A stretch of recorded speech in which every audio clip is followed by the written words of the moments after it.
for that campaign. Yeah. But that money can be spent to help other Democratic campaigns around the country, and particularly in those swing states.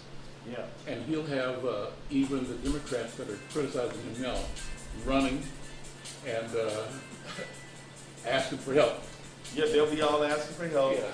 But you know, they're gonna. At the end of the day, I think. At the end of the day, I think he's gonna do it. He's gonna do fine. Again, you know, I understand the difference between what he may think he needs to say and what I have to say, right? And I think there's a difference. I mean, you know, when you're a legislator, basically you're talking to your constituents. If you know, like I'm talking to people in 5th Congressional District, and they knew me before. That's why they voted for me. So I'm going to represent them, right? Yeah. And if I have to, they want a strong voice, right? And you got a district that's fairly much consistently anti-war, right? You know, and progressive, yep, that wants to protect senior citizens, yep, that wants education, wants an investment in the social fabric of our country. Yep. And so that, but then again, I tell you this: I've taken votes that have been unpopular in the district. When I come back and explain it to them, folks usually, they may not even agree, but they get why I do what I'm doing. For example, that there was one time I had run on getting out of Iraq, and then there was a supplemental for Iraq that I ended up voting for. And the reason is that it had deadlines and timelines to get out of Iraq, whereas just a no vote would have just kept us there, and we wouldn't have seen the path forward out. Now, I ended up voting for that. A lot of people said, "Why'd you vote for that?" And I said, "Look, it was the way out." The goal wasn't to vote no for the supplemental. The goal was to get out of Iraq. So there you go. So we had a big town hall meeting about it, and it worked out.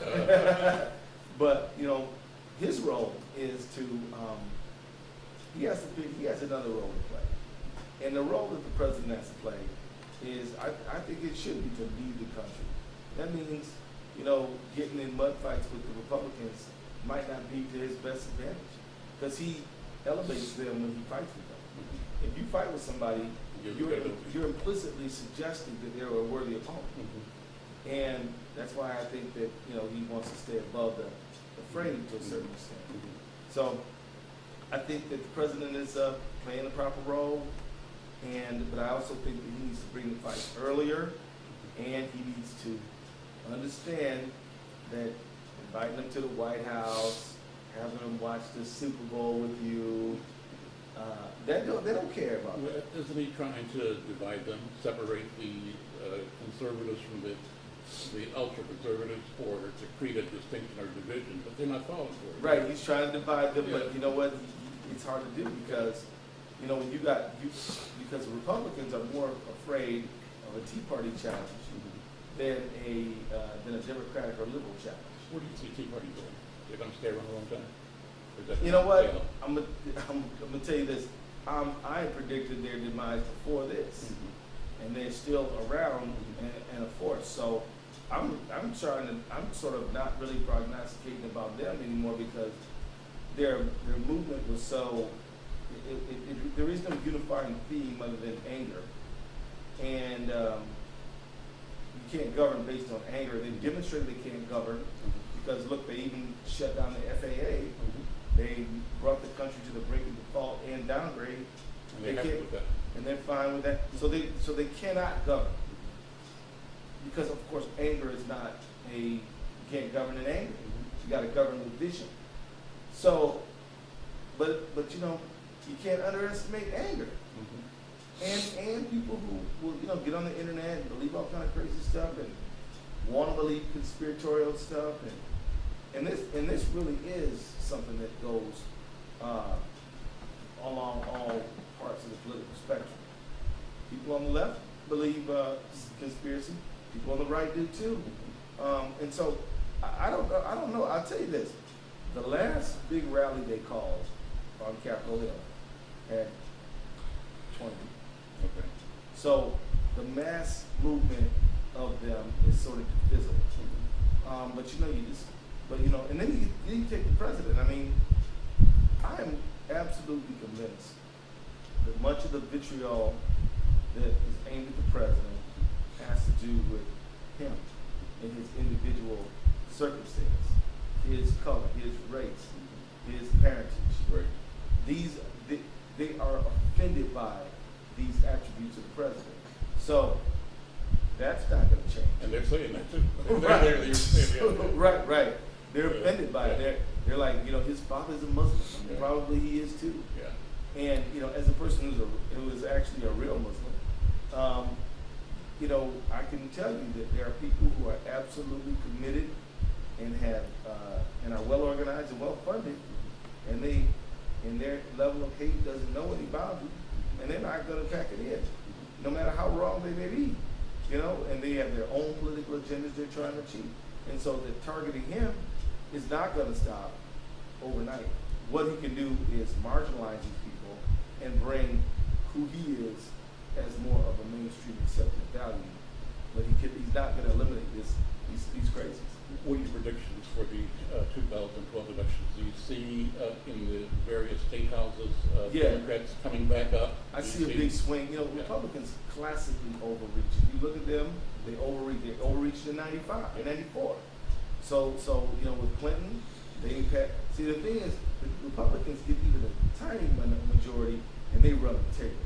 Democrats get a huge majority, and we sort of don't do anything with it.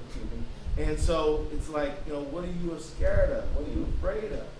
But there's something about being a Democrat that has you're open-minded, you're tolerant, you want to hear all sides, you don't like bullying, and so that can hamstring you.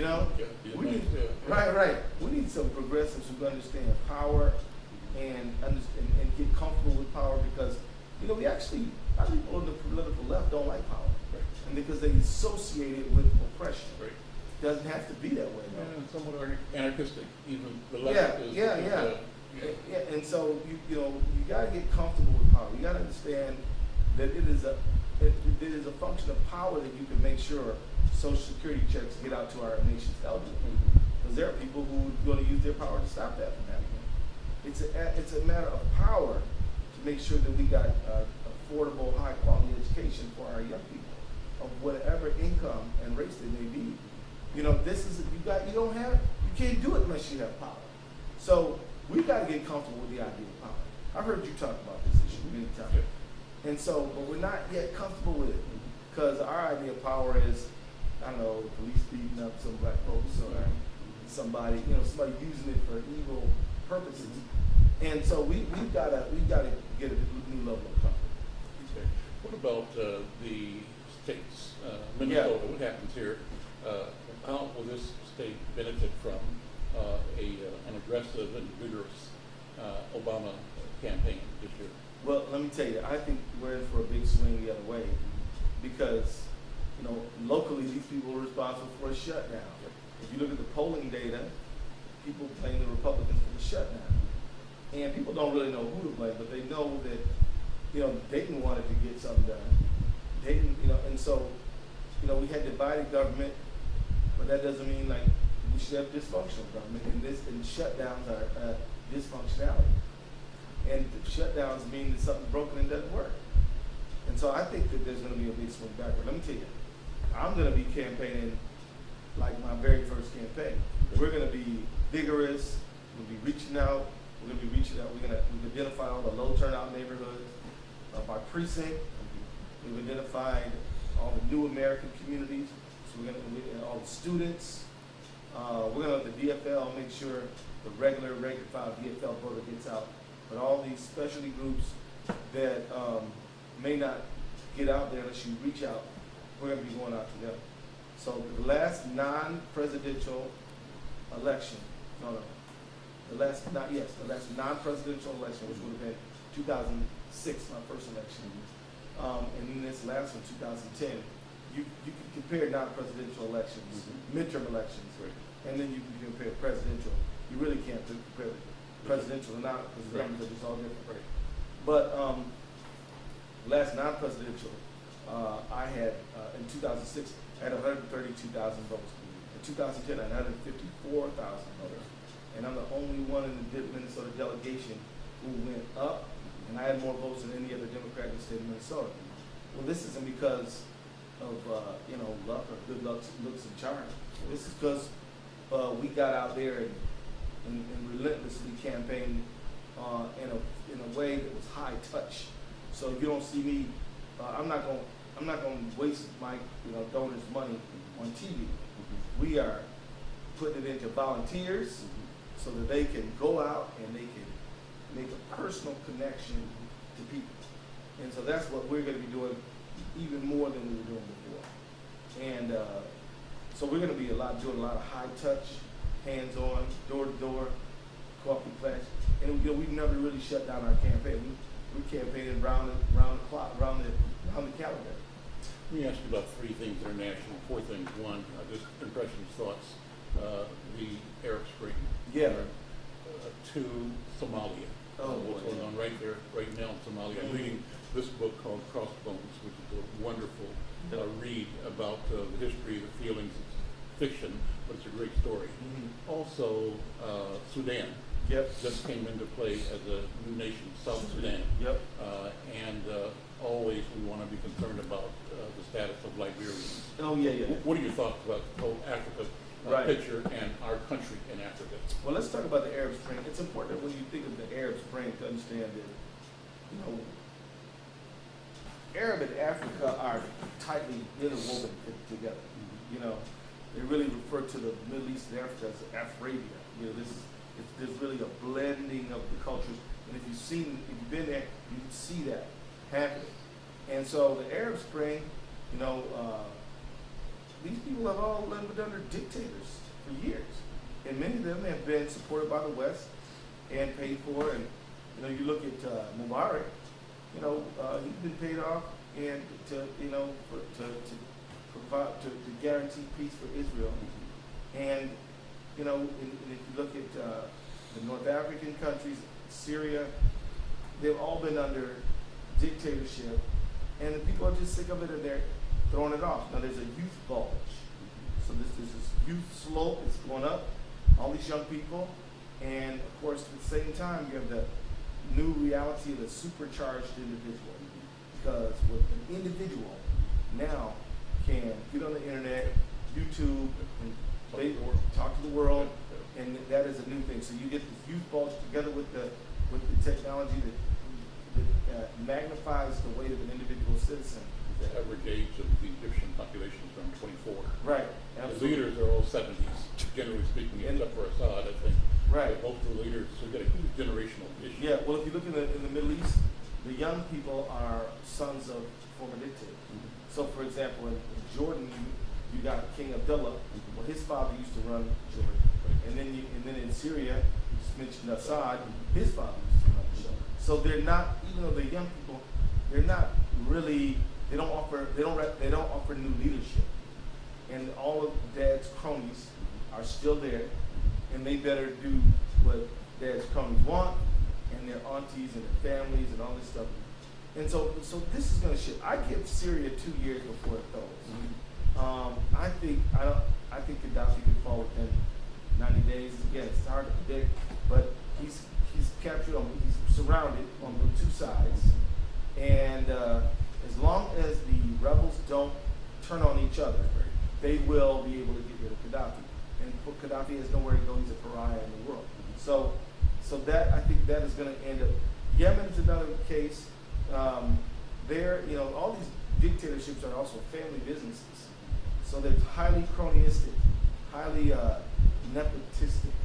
And so I think that the Arab Spring is going to last.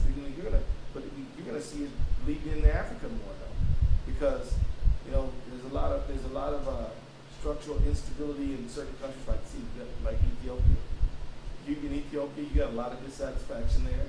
You get a lot of people like the Oromo are a majority and they're dissatisfied. Then you got the Somali Ethiopians in the Ogaden region. They feel like they're oppressed. That's your territory, right? Yeah. And I'm right about that, aren't I? Yeah, you are. So the thing is that they're on fragile ground politically. So I can see that. I can see an African Spring. And don't forget, you had Ivory Coast was before the Arab Spring, and of course, and so you have a number of countries. Gabon, there are a number of them. People in the street pushing for democracy. So moving into, I believe you asked me about Somalia. Well, look, first of all, Somalia has had no. When you talk about Somalia, it's important to understand that you're not talking about all of Somalia. There's the northern part called Somaliland, where the capital is Hargeisa, and they have elections, and it's a pretty safe place. You got the central part called Puntland, and you have cities like Galkayo and others, where they have residual violence from the south, but on their own, they're taking care of their business, and they run their affairs and offer services to the people. But the south central region, where Mogadishu and Kismayu are the big cities, that's where all the chaos is. Now, I've never been into Somalia, but I've been close. I've been to Dadaab, which is a refugee camp in northern Kenya. And when I was there were 6,000 Somalis leaving Somalia a month looking for refuge. And this is a dry, barren, desert part of Somalia. And so people are leaving their country to go to a place where really nobody would really want to go to, because they're just that desperate. The Dadaab refugee camp, built for 90,000 people, there's 360 people there now. And there's inadequate water, sanitation. There were 3 doctors when I was there for about 290,000 people. Now there's probably no more doctors than there were before. More people. The doctors don't deliver babies. They got to train people to do that because they're just too busy for that.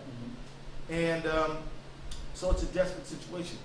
Now, that south central part of Somalia, it's important for people to know there's nothing wrong with Somalians that causes dysfunction. What has happened is people have built up interest around the status quo, and they don't want proper governance and stability because they don't profit from it. So they're making money on the dysfunctionality, so they want to maintain it. There are some leaders. There's one guy named Al-Turki in Kismayu who is a fabulously wealthy guy, and he's got cell phone towers, airplanes, all kind of businesses. He doesn't want anybody to come telling him you got to pay taxes, comply with anything. So, he does what he does. And he kind of keeps a lot of the fighting going because why not? And then, of course... lawlessness is good for capital. Right. Capital can grow freely, unrestrained. Right. No taxes. Yeah, it's kind of a libertarian dreamland. So, but it is causing the world, and it's causing Somalians a tremendous amount of hardship. You got international pressures that are created by the instability on Kenya, Ethiopia, Uganda, Southern Sudan, and then because you got refugees. Then the other thing you got is nobody's boats are safe going up and down the Red Sea corridor. Then the other problem you got is Al-Shabaab is openly saying, we love Al-Qaeda, right? And they are recruiting young people, some from Minnesota even, to go fight and die for them. And by the way, Al-Shabaab has what you call a Shura Council. Shura just means consultation in Arabic. And most of them are not Somali. One guy is from Alabama. Really? Really. And he's of Syrian background. They call him Al-Amriki, which means the American. And he is married to some Somali girl. And he's over here issuing fatwas and, just acting. He lives here? No, he doesn't live here. He lives there. Yeah, right. Okay. And then there's a bunch of other people, from different parts of the world, all who figured Somalia is our beachhead. So the world, but see, the problem is that you got African troops there from Burundi and Uganda, but you're never going to get American troops back there because of the Black Hawk Down thing. So we got a real mess on our hands that can only get worse. And the world has to make up its mind to go help stabilize Somalia.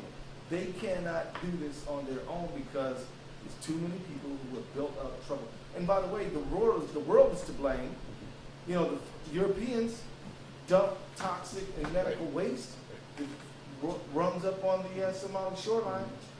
And so, there's a lot of blame to go around here.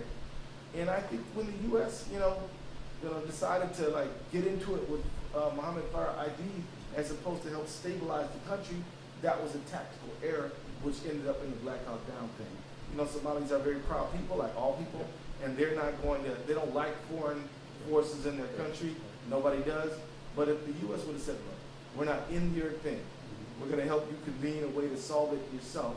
But we're going to try to make sure there's food, clothing, water, and that's all we're doing. We're not getting into it. We may have, and we had some staying power, we may have been able to stabilize that country. But we decided, you're the problem, we're going to take you out. And then they're like, hey, this is our country, and it ended up being very bad for us. So that's the situation in Somalia. I think that the Somali diaspora has a critical role to play. Somalia leaders know that and are relying on that diaspora to supply talent, money, relief. And I think that the Somali diaspora in America needs to really continue, because they're doing it, but they need to continue to strengthen their hand politically in America so that they can do, just like Jewish Americans do for Irish, for Israel, Irish Americans do for Ireland, and say, look, we want our country, America, to be a force for stabilization in Somalia. And so my plan is to get to Somalia. I've had good plans to do that.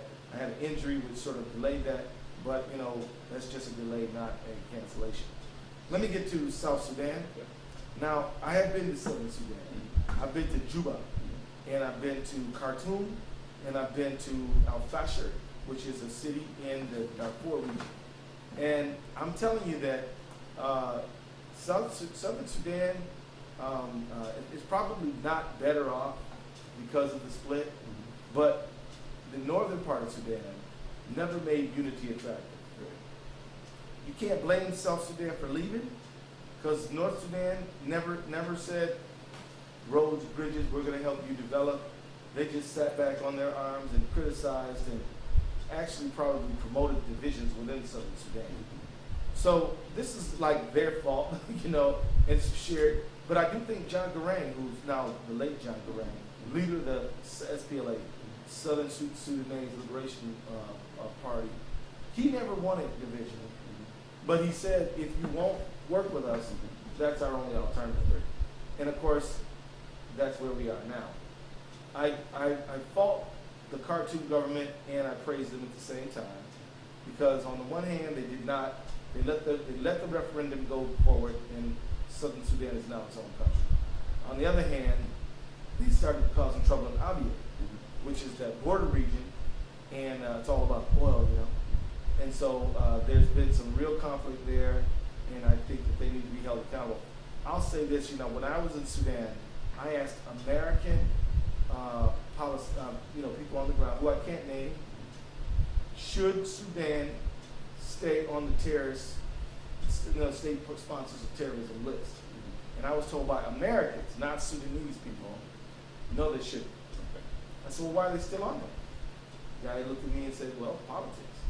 It's like a roach motel, hard to get in, easy to get in, hard to get out, And so, but I think that there are plenty of reasons to fault Omar Bashir, plenty of reasons to fault what they're doing, kicking the aid workers out. That was horrible. I actually got arrested in protesting that. But to keep them on the state-sponsored terrorism list, I don't think it's a good thing. In fact, I actually believe we need to try to recognize the cooperative things that they've done while holding them accountable for the messed up things they do. Because we need to bring Southern Sudan back into the world, into the League of Civilized Nations. Last point on Southern Sudan. All of Sudan. Yeah. Well, Southern Sudan is in. Yeah. They're UN recognized. Right. They're going to be fine. But they're just so underdeveloped. Right. Juba probably doesn't have a mile of paved road, man. So question is, what's the opportunity there? Now, I'm in, Ladue. Yeah. And so Ladue and I are in contact, and I put him in touch with Richard Poland. Yeah. Or attempted to even, I guess. But how do you see African Americans and Americans in general participating in, profiting from their support of development in South Sudan. Is that a good idea?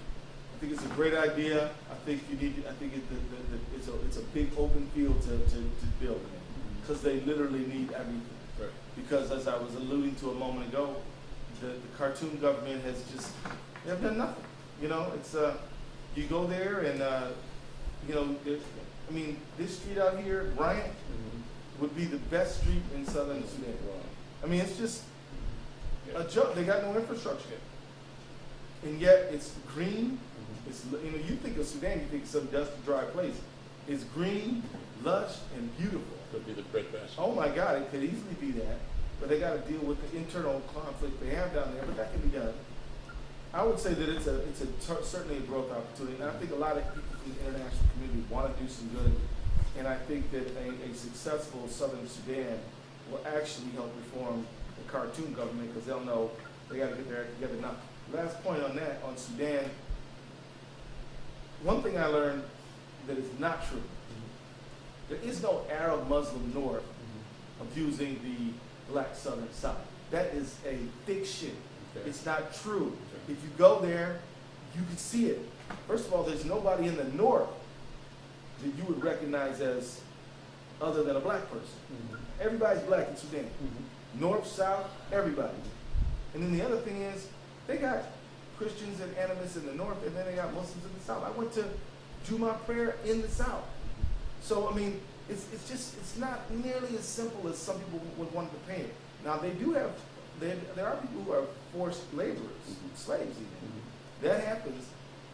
It doesn't happen with the sanction of the government, but it may happen with a blind eye and a deaf ear of the government.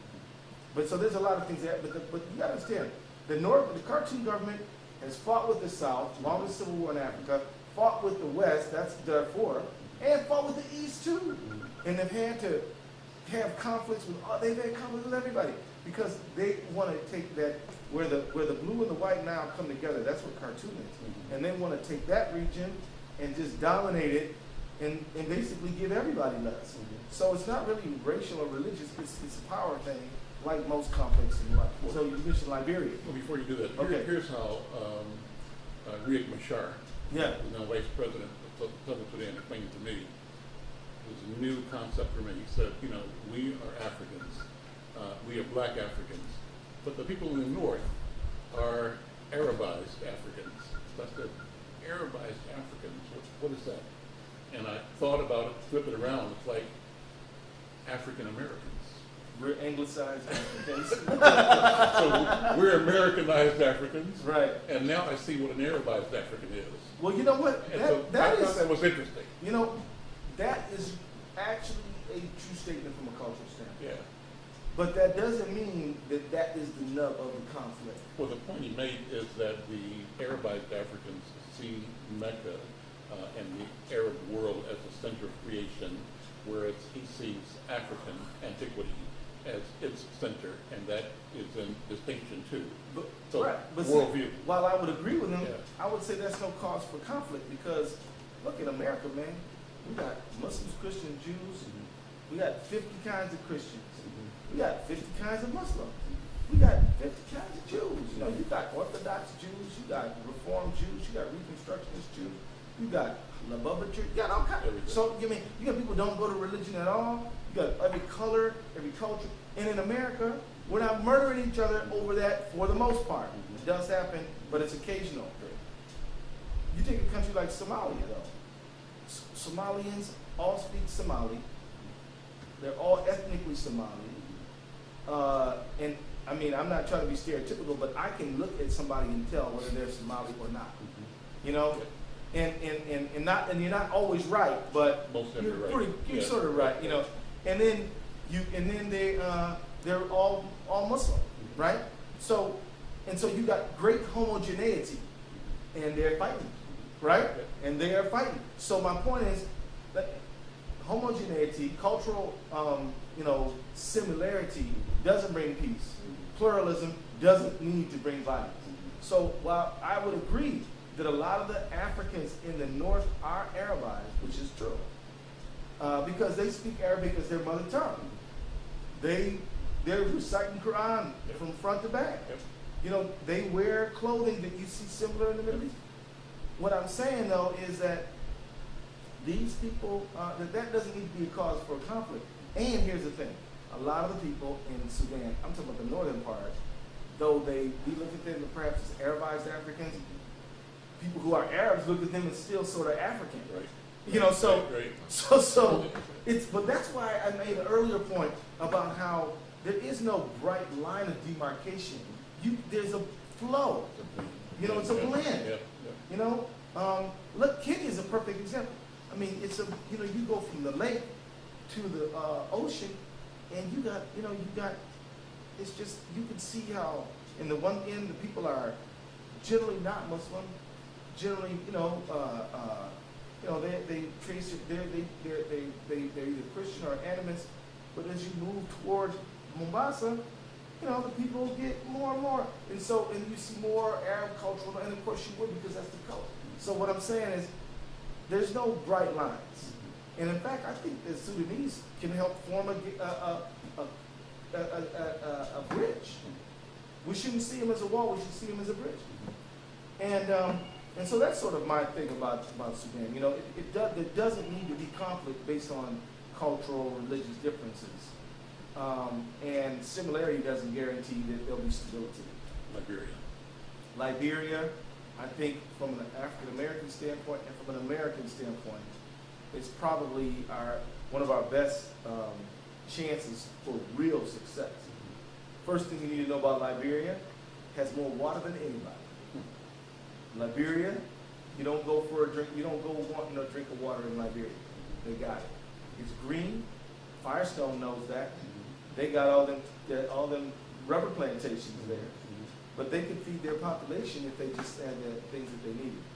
War has hurt them. I mean, they were in civil war so long that you got people who are in their mid-20s and 30s who never sat in a classroom because war has just been going on so long.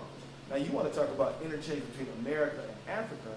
First of all, Liberia was founded by an act of the United States Congress in 1822. Their main city, Monrovia, is named after James Monroe. Their flag is red, white, and blue with stars. They call their legislative body the Congress. It's almost identical. It's modeled after our government. Right. Exactly. But then also you have a lot of people in Liberia who've spent a lot of time in America. And you got a lot of Americans who've been to Liberia. And I think, and here's the greatest, another great asset. Liberia has a visionary leader, Ellen Johnson Sirleaf, first democratically elected woman in Africa, who understands the economic challenges, political, cultural, everything, and she is well equipped to help lead this nation. And then also, we have a young friend of ours. Her name is we knew her as Sauda Kido. She goes by Cow now, K-A-U, Cow Kido. But her mother's a member of parliament, and she is the head of public transportation in Liberia. She used to work for Wells Fargo. And said, I'm sick of America. Here. Right here. Minneapolis. Went to the University of Minnesota when I was there.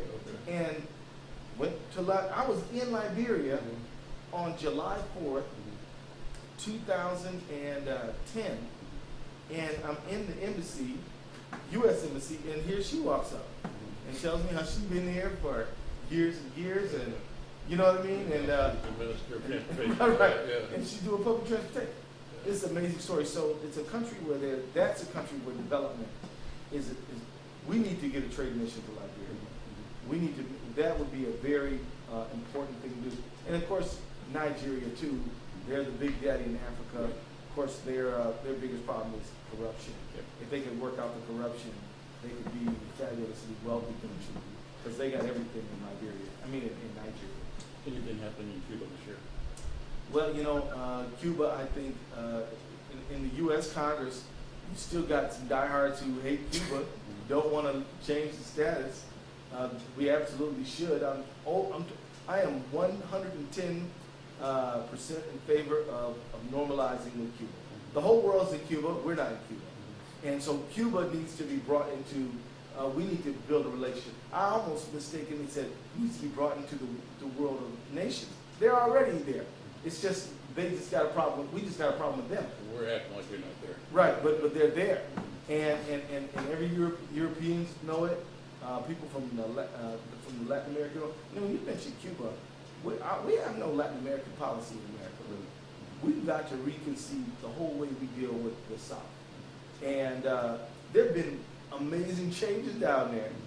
I mean, as a matter of fact, the only country that has not sort of taken an independent tact is like Colombia, like the last remaining right-wing country in South. Even Brazil, under the leadership of Lula, who's now not there anymore. They've been staking out an independent course for themselves, and this is something that we really got to pay much better attention to. I would recommend that we get some visits going to the Afro-Colombians, to Venezuela. You know, I don't know if Hugo Chavez is a great leader or not. I'll tell you this: he's never attacked America. Why is our government trying to undermine him? He's got oil.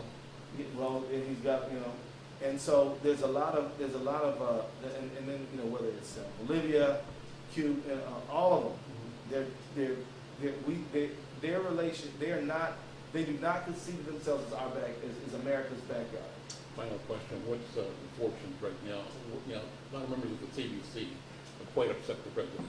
Yeah. And I'm not sure, I didn't hear from him directly, but there were news reports about how mild-mannered Mayor Congressman Cleaver is, for the first time, really staking out a position that's anti-Obama. Yeah. Well, it's been portrayed that way. I can't imagine it really is. It's not actually that extreme. But, you know, here's the deal. You know, as I said before, you know, President Obama needs to win about 10 states, and he thinks he needs to win independent voters in about 10 states. In those 10 states, you know, if you're not among those independent voters in those 10 states, then you can kind of feel like, you know, Obama feels like, you know, you're just going to be there anyway. And so, you know, a lot of CBC members have districts where unemployment rate is 20%, ridiculous numbers. We would love to have 9%, but their numbers are just off the chart. And you don't see the president directly addressing this issue.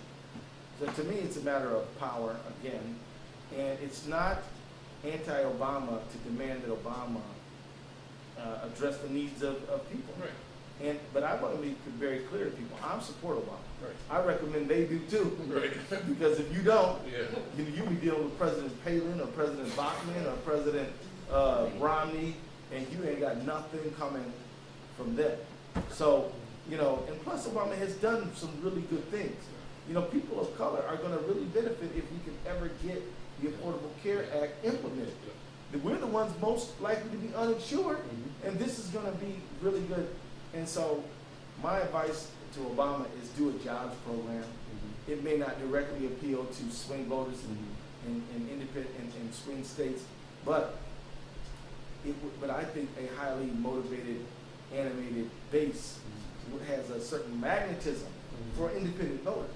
And they will get excited because they will feel that, hey, this guy's the right guy. You'll see a movement in the right direction. Yeah. Any of you guys have questions? Ivan, Muhammad, Evan? How's Ramadan going for you? Ramadan's going fine for me. You know, I look forward to Ramadan. When I first converted to Islam when I was 19, I'm 48 now, I used to think, oh my God, this is going to be hard. But you know what? It's no problem. Now, you know, the first 3-4 days is like, gee, you know, I'm actually pretty hungry. but then after that, you know, your body adjusts, you adapt. You know, the biggest thing about Ramadan is you think at the end of the day you can eat a lot of food, and you can't. You know, your stomach goes. So, you know, it's good. Like, it's one thing I like about Ramadan too is, you know, the family gets together at break fast time. We do our prayers, and then we all eat together. And in a world where everybody's always running in 10 different directions, that's a beautiful thing. So, how's your Ramadan coming? Well, I would say the same thing. You know, first 2-3 days, you know, this is impossible, and then your body adjusts to it, and you know, it gets better. Hard part for me is staying productive.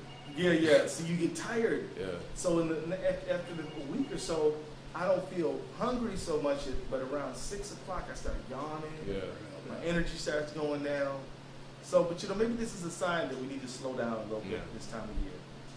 And but every religious faith has a fasting. And so this is something that's generally regarded, and this is something we all appreciate. Jews have Yom Kippur, they fast for 24 hours, and Christians have Lent, and so this is something that we should all do from time to time. Give your stomach a break, and then put your will on top of that stomach and make your stomach obey your mind and your will. It's good for you. Any question? Ivan, go ahead. So with the